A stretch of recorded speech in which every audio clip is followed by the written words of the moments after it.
Magandang araw po Luzon, Visayas, Mindanao sa aking mga kababayan dyan at sa atin naman po mga kapatid sa buong mundo. Isang mapiyayang araw po sa atin lahat mga kapatid. Lagi ko pong panalangin na sana po tayo ay lagi nasa mabuting kalagayan. Dire-diretso na po tayo ngayon. Yan, at ang ating shoutout po ay sa bandang dulo ng ating video.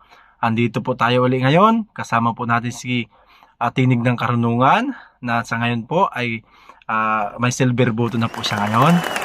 At ang ating bibigyan ngayon ng reaksyon ay ang video na to na malisyosong video na halos magkasing katulad ng mga birada-tirada ni Epipanyo Labrador.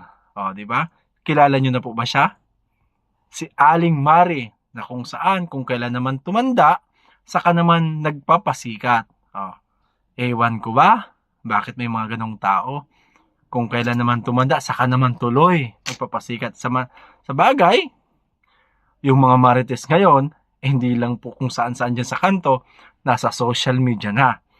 Hindi na po natin papatagalin, bigyan po natin ng oras, si Tinig ng Karunungan, hihimay-himayin po niya kung paano mapapatunayan na ito si Aling Mari, malisyoso talaga ang mga banat tungkol po sa Iglesia ni Cristo.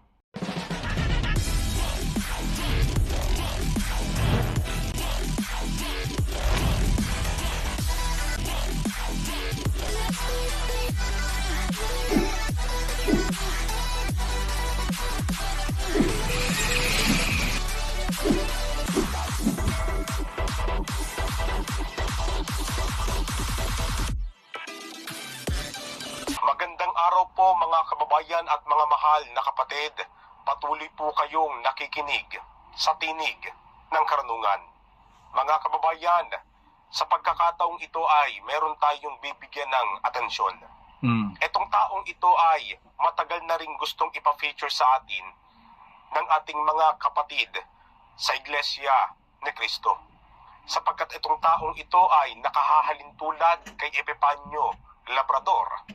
Isa rin itong social media content creator o vlogger, at bukod po sa katotohanang siya ay influencer, katulad din ito ni Epipanyo sa uri na mapagparatang, nagsasalitang walang batayan, at bukod dyan, meron din itong malisyosong pag-iisip na kung saan yung huli ko po na panood kay Aling Mari, ito po yung video na kanyang binibira din ang Iglesia ni Cristo tungkol po sa kung magkano ang tinatanggap pag panahon po ng eleksyon.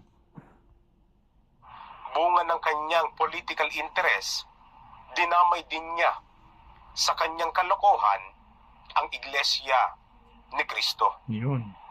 Sa papaanong paraan niya dinamay ang Iglesia ni Cristo, alam niyo katulad din ito ni Epipanyo Labrador na nagko-content nga dito sa YouTube, tinatalakay ang mga bagay na may kaugnayan sa politika. May birada rin katulad ni Epipanyo sa mga politiko na hindi niya sinusuportahan o doon sa mga kalaban ng mga politikong kanyang. Yan, isa dyan na kanyang tinitira ay yung Colonel Busita na palibasa makadidiis daw.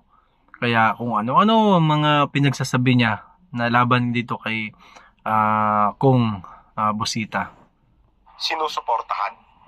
At ngayon, katulad din ni Epipanyo Labrador, hindi rin pumabor sa kanyang pangunawa yung isinagawa nating National Rally for Peace.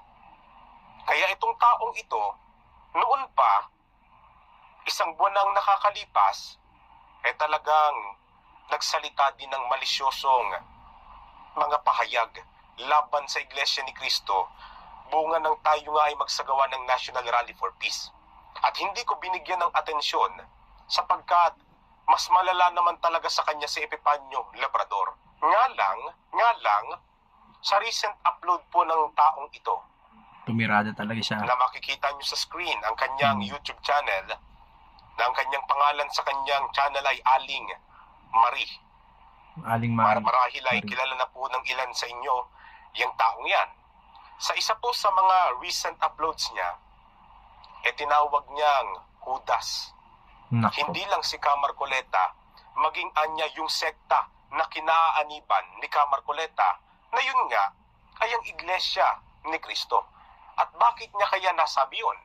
Mabuti pa ay panoorin natin ng sabay-sabay yung bahagi ng video na kanyang in-upload upang hindi naman tayo masabihan na nagpaparatang lang, ano po. Ito Tayo po, naman makikita nagbibintang, niyo sa ano. screen. Siguro nga totoo yung sinabi ng isang kawalan demokrasya na nasa abroad na nakakaalam naman nangyayari, na dati po siyang sundalo dito. Nako, may malang din ito. Nila Enrile, panahon ni Marcos. Hindi na sila makauwi ngayon. So, Bakit sila daw? po ay nalalaman nila ang mga pangyayari sa ibang bansa pagkat sila ay nandoon. At sila po Nabulungan lang yan. ang tinaguri ang kawalan demokrasya. At sabi nga po,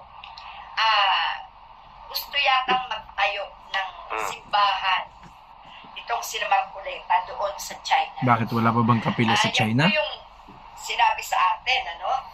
At parang nakikita natin na talagang pumapanig sila sa China. At kanila nang hinuhudas ang bansang Pilipinas. Nako. So, sa pagkakataong ito, hindi talaga tayo dapat magtiwala. No? Narinig niyo yun, mga kababayan? Oh, kung hindi magtiwala dun sa totoong may malasakit at handang magserbisyo sa Pilipino, eh kanino pala magtitiwala? Sa mga politiko na sinusuportahan mo? Ewan sa'yo. Sabi niya, eto daw si Camarcoleta, maging yung sekta na kanyang kinabibilangan, ano pa ba yung sekta o relihiyon na kinaaniban ni Camarcoleta? Hindi ba't ang Iglesia ni Cristo? Ang plano daw ni Camarcoleta, kasi kung mapapanood nyo yung mga naunang bahagi ng video bago po yung parting yan, nag-conclude siya. Oh. Nag-conclude siya ng isang sitwasyon kung bakit anya si Camarcoleta tila sumusuporta sa China. Kasi ang tinalakay niya dyan sa video po na yan ay ang tungkol nga sa West Philippine Sea, na kung saan etong taong ito, si Aling Marie, hindi niya pa rin lubos na maunawaan kung ano ba yung ibig sabihin ni Camarcoleta tungkol dun sa West Philippine Sea sa naging pahayag ni Camarcoleta. Kaya itong taong ito, si Aling Marie, bunga ng hindi pagkaunawa sa konteksto ng Camarcoleta, patuloy na minamanipula ang kanyang mga viewers. Hindi lang yun sa hindi makapag-unawa. Ayaw talagang unawain. para magkaiba yata yun Pinapalabas niya na talagang si Camarcoleta ay traidor. At ngayon, yung kinongklud niya, kaya daw si Camarcoleta ay nagsasalita ng ganun tungkol sa West Philippine Sea dahil maka-China raw ang Camarcoleta. At kung mapapanood at mapapakinggan nyo ng personal yung kanyang video, kinongklud niya nga doon na etong si Marcoleta, kaya ganyan yan sa China, kasi nagbabalak yan at ang sekta niya na magtayo ng simbahan doon sa China. Para bang pinapalabas niya na nagpapalakas si Camarcoleta, pati ang Sa Iglesia China. ni Cristo sa bansang China para makapagtayuan niya tayo doon ng mga gusaling sambahan o ng kapilya. Yun din yung sinabi niya dito sa bahagi na pinanood natin. Anong Yung punto mapapansin niya. ninyo?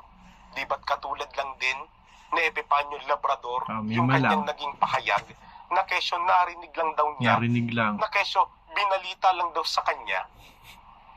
Tapos sa dulo, sinabihan niya na talagang hinuhudas na nila ang Pilipinas. Sino pa ba yung pagtutukuyin niya na hinuhudas na nila? Sino ba yung naging subject niya sa mga unang pahayag niya bago niya sabihin ng katagang yun? Hindi Camarcoleta. ba si Camarcoleta at ang sektang kinaaniban na yan nga ay ang Iglesia ni Cristo? Ano pa ang isang katunayan na talagang itong taong ito, si Aling Marie, napakamalisyoso na ng pag-iisip, hindi lang kay Camarcoleta, maging sa Iglesia ni Cristo. Eto, kinuha ko lang naman po itong bahaging ito ng video niya noon, ng mga panahon ng National Rally for Peace, para maging batayan natin na talagang napakamalisyosong mag-isip ni Aling Marie sa Iglesia ni Cristo. Panoorin po natin. speaking of impeachment po, Mm. huwag po kayong mag-alala sa raling ito. Oo. Sapagkat halo-halo po dito ang tao kung kaya gumagar sila or umani sila ng maraming sumuporta yan, Nako. sa peace rally na to. Umabot ng 1 milyon, may get 1.5 million something. Ano po? At ito po ang naging puhunan ng iglesia para masabing peace rally. So, iba't ibang tao po ang sumunod dito at hindi po, nasa 300,000 lang po ang INC sa katotohanan Sinungaling.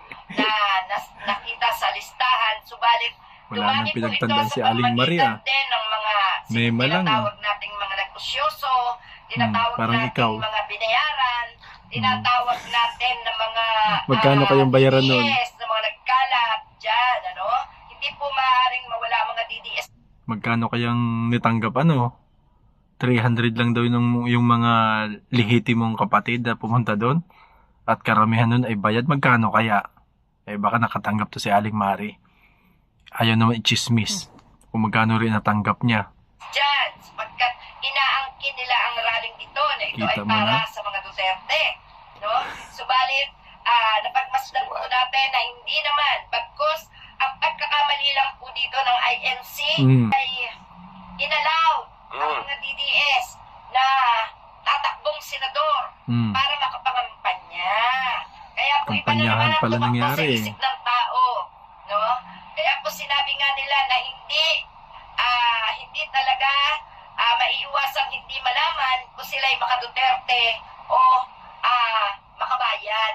Ano po? So yan po ang ating maibibigay na opinyon dito sa naging peace rally na to.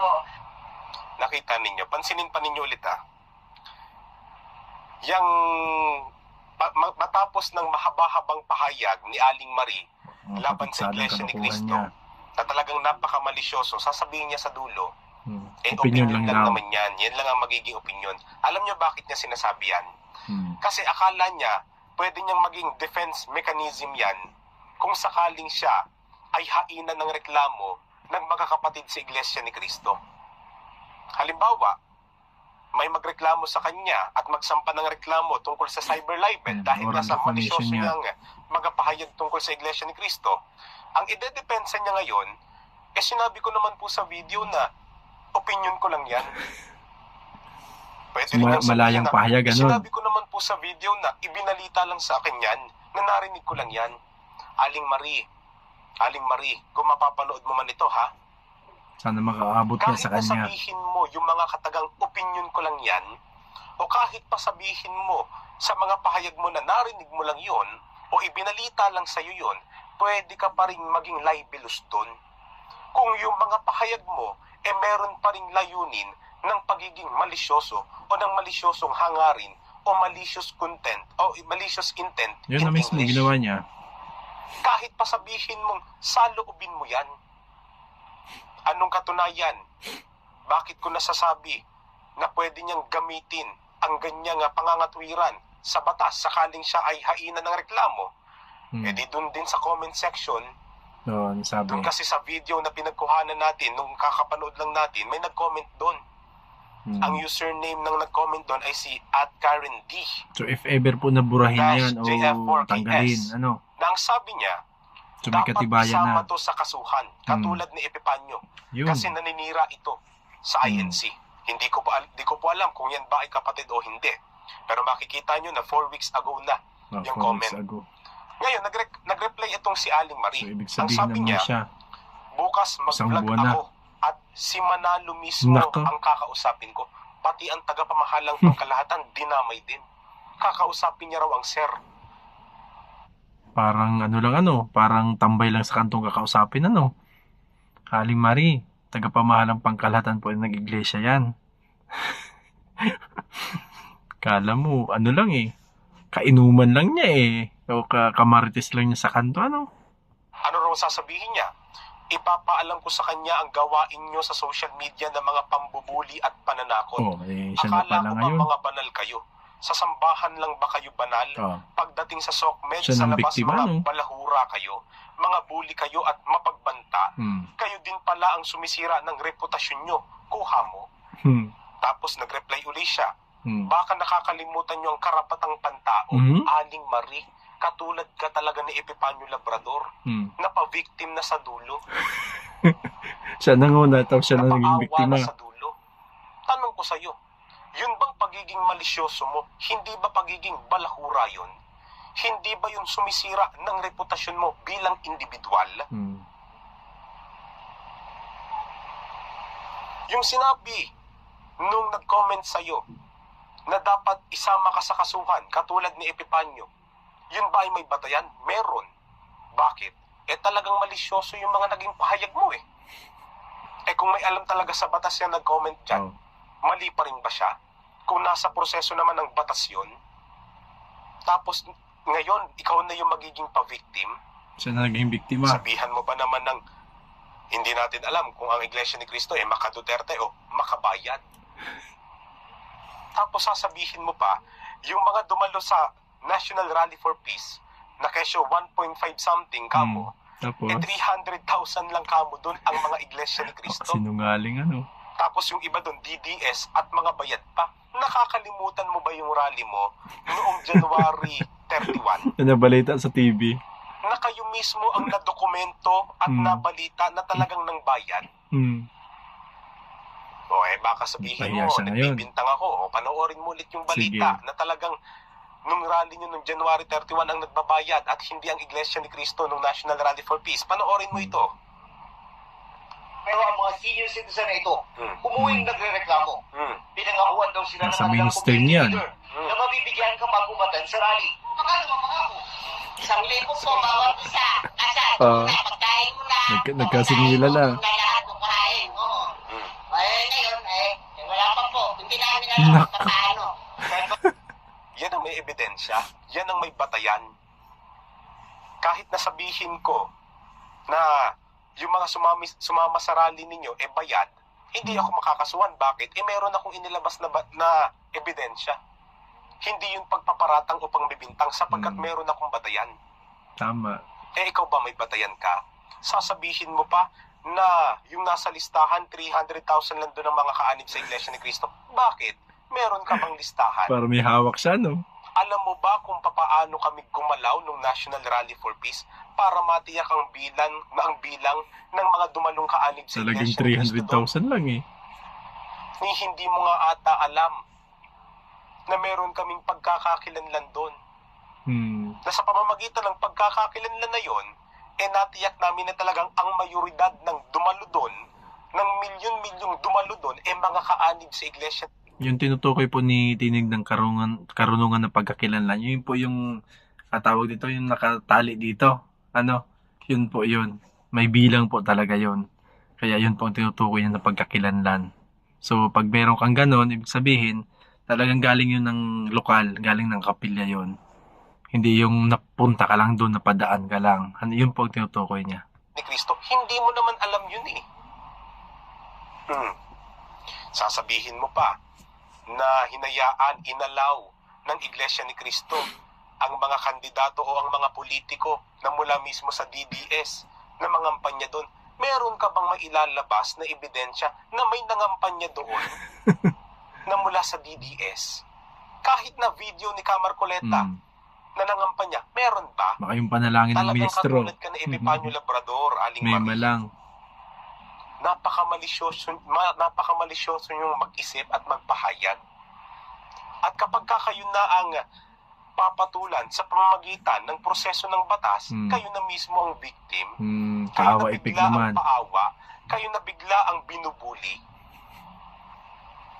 Bakit hindi nyo muna kasi pag-isipan Tama. ang mga bagay bago nyo gawin o sabihin? Hmm. Uulitin ko hindi porke sinabi mo na opinion mo lang yon, Wala na siyang hindi pananagutan. porke sinabi mo na narinig mo lang o nabalita lang sa yon, wala nang kaso doon. Meron pa rin. As long as your statement ay nandun sa uring malicious, meron kang malisyosong hangarin doon sa mga ipinahayag mo, pwede pa rin maging libelous yun. Kaya sa susunod, mag-iingat, Aling Marie. Mag-iingat. Kami awang-awa na kay Epifanio Labrador at ayaw na naming madagdagan pa yung kaaawaan namin pag nagkataon. Kaya natatawa na lang din ako sa isang comment sa'yo eh. Nung isang YouTube user din eh. Sabi. Kaya ito makikita nyo naman sa screen. Ang sabi ni @Noel de Guzman -I1X. Commentis mo yun sa video ni Aling Para ka Mari. lang nagmamarites sa kanto, Aling Tama. Mari, na nagpapahayag ng walang batayan. Dapat may hawak kang ebidensya dyan sa pinapakita mo kung ganyan ka lang. Walang maniniwala sa'yo. Yung lang katulad mo na kulang sa kaalaman ng maniwala sa'yo. Kulang sa Totoo naman pansin. Wala namang batayan ang sinasabi mo eh. Para lang anyang nagmamarites sa kanto. Alam niyo marites sa kanto, yung mga chismosa. Kakaiba ng chismis ngayon, nasa online na. Narinig ko, ganito daw, ganyan daw. Kahit hindi inaalam ang katotohanan, may masabi lang, may maikwento, may maambag lang siya doon sa pagchichismisan. Palibasa, sa panahon kasi natin ngayon, yan na ang isa sa mga uri ng pakisama ng mga tao eh. Yung manira. Sa chismis, Yung tipong kahit kaibigan mo, sisiraan mo, basta meron ka lang maiambag doon sa kwentuhan mo sa isang grupo ng kaibigan o tropa mo. Kasi ayaw mong pahuli. Kasi sabay ka na sa uso. Mahirap na, Aling Maria, no? Si Epifanio Labrador, ina-action na namin. Pinapadaan na namin sa batas. Yun ay hindi pambubuli, ha? Hindi niya nga Yun ay sumisipot karapatan sa namin pangalawang bilang patawag mga kaanib sa sekta o relihiyon na pinagsalitaan mo ng malisyosong konteksto. At may karapatan po kami doon. Hindi pambubuli yun. Kung papaano, sabi mo, may karapatang pantao mo yun, di ba, magpahayag. O edi karapatang pantao din namin na magreklamo. humakbang kapag ka may nilalabag ka na sa batas pang tao sa pamamagitan ng paglapastangan mo sa amin. Bullying. Sa pamamagitan ng malisyoso mong mga pahayag. Baka nakalimutan mo, Aling Marie, ang karapatang pantao din namin. Baka gusto niya ibigay na lang sa kanya lahat. Sana magsilbing babala po sa iyo at aral itong mga narinig mo sa akin ngayon. Sapagkat kami naman ay nagmamalasakit din sa aming kapwa-tao. Ito'y pag-ibig namin sapagkat yon ay utos sa amin na ibigin ang kapwa, ibigin, maging ang kaaway, Pati kaaway. ipanalangin. Kaya ito, nagbababala kami. Sa Epifanio Labrador ay pinatawad na namin nung una niya kaming niyurakan. Pero ngayon na talagang sumobra na, may karapatang pantao din kami magreklamo. Kaya sana, Aling Marie, mapanood mo ito at marinig mo itong tinig ng karunungan na ito. Natitimo sa puso at isip mo Sana haplos ng para puso ni ikaw ay Aling Marie. magtanda at At matuto. matanda na eh. Sa mga kapatid namin, sa mga kababayan po namin, patuloy nating ipanalangin ang mga katulad ng ganitong tao na nang-uusig sa paraang naninira at nagsasalita sa iglesia nang wala namang matibay na batayan o pinanghahawakan. Diyos nang bahala sa kanila at kung sakali ay isabatas, ipagpasabatas na lang natin yung mga ganyang kaso. Hanggang sa susunod po, paalam. Yun, maraming salamat po sa iyo, tinig ng karunungan. At nakatapos po tayo ng isang video na naman ngayong gabi. Yan, sana po sa mga nagbabalak dyan na gusto sumikat ng mabilis, wag nyo na po gamitin ang pangalintakan o kaladkarin ang pangalan ng Iglesia ni Cristo. Ang relihiyon po namin kinaaniban. Wag na. Kasi kung nilapastangan niyo po ang aming tagapamahalang pangkalahatan, nandito po kami at aaksyon sa pamamagitan po ng legal na aksyon. Hindi po kami papayag na ganun-ganun na lang na gusto sumikat kung ano-ano yung pagsasabi ninyo. Katulad nito ni Epifanio Labrador, wala naman palang lakas ng loob. Kapal lang pala ng mukha ang meron. At ito malamang si Aling Mari, pag ito'y sineryoso ng mga kapatid, saan siya pupunta? Diba? Tapos, bandang dulo sabihin niya, may malang, sorry lang. Hindi pwedeng ganon. So, hanggang sa muli po, mga kapatid, may shoutout po tayo. Leave comment below para po sa susunod na ating video, kayo naman po ang ating ma-shoutout. Lagi po tayo mag-ingat, mga kapatid. Hanggang sa muli, bye-bye.